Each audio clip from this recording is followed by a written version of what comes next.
everyone! Hello po. Ako pa po pala si Maya. Katira po kami dito sa Canada, sa New Brunswick. 4 na taon na po kami dito ng pamilya ko.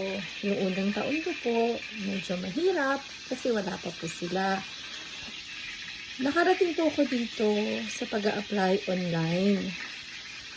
Medyo mahirap po ang proseso kasi marami kang pagdadaanan. Nung nakaya naman po ako, pagdating ko po dito sa Canada, inayos ko na po agad yung para sa process ng mag-ama ko para makasunod na rin po sila, para po maayos ko na rin yung sa PR. Nung dumating po sila, after 8 months, na PR na rin po kami. Mabilis po yung process ng time na yun. Kasi po, ang program po namin is AIPP. Ngayon po, nung dumating sila, napakasaya po. Kasi syempre, kasama ko ng family. Okay na po. Pero hindi po doon nagtatapos lahat. Kasi nagsisimula pa rin po kami hanggang sa ngayon. Kasi po, marami pa rin po tayong mga kailangan bayaran. Tsaka po, maganda po dito sa Canada.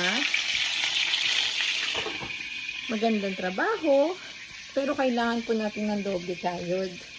Kasi nga po, sabi nila, dream come true kasi Canada. Opo, maganda ang Canada. Kung sa maganda po, maganda ang lugar sa Canada. Ang kailangan lang po natin is kailangan po natin magsipag. Hindi po uubra kung isa lang ang trabaho mo. Kasi nangyayari po, paycheck to paycheck tayo. At saka po, nung nagsisimula kami, andyan na wala kang sasakyan, kailangan mong makisakay, magbayad ng carpool, kasi po, dito po sa province na pinuntahan ko, wala pong mode of transportation. Kailangan mo po talaga magkaroon ng sariling sasakyan. Unlike po sa ibang provinces, may mga bus, may train. Dito po, kailangan talagang matututo ka. Kailangan mong gawin lahat, mag-aral mag-drive, kailangan mo kumuha ng sasakyan, kahit ayaw mo dahil additional payment ka naman yun.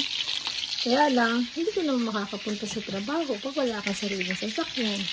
So, ang nangyari po, nung na-PR kami, kumuha po kami ng sasakyan, which is hulugan.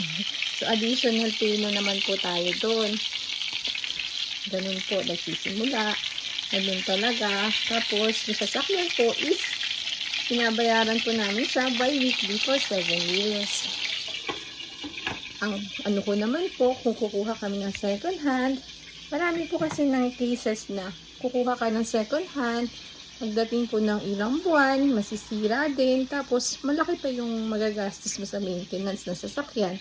Kaya anong nangyari po, kumuha na lang po kami, tsatsaga na lang po. Kailangan po maghigpit ng sinturon para po sa tagumpay.